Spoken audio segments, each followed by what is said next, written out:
ఇతని పేరు కోటగిరి మోహన్. కనబడ్డ అమ్మాయిని ఫటాయించాలని చూస్తాడు, మాట మాట కలుపుతాడు, మచ్చిక చేసుకుంటాడు.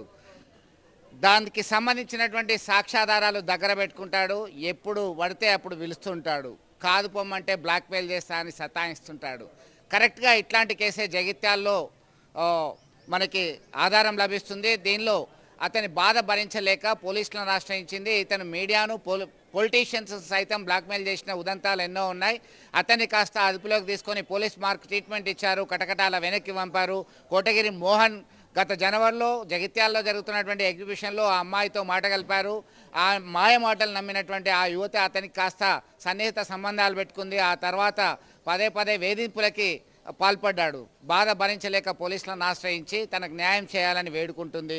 ఇప్పటికైనా బుద్ధి తెచ్చుకోవాలని పోలీసులు కోరుతున్నటువంటి పరిస్థితి. చూద్దాం, బుద్ధి మారుతుందా, అట్లనే కొనసాగుతాడా?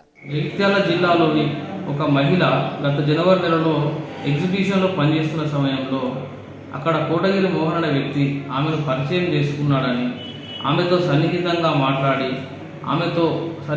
మాట్లాడే సమయంలో ఉన్న ఫోటోలు తీసుకొని ఆమె కనుక రాకపోతే, తన కోరిక కనుక తీర్చకపోతే ఆమె ఫోటోలు మార్ఫింగ్ చేసి కానీ బ్లాక్మెయిల్ చేసి సోషల్ మీడియాలో పెడతానని బెదిరించి ఆమెను బలవంతంగా అత్యాచారం చేయడం జరిగింది.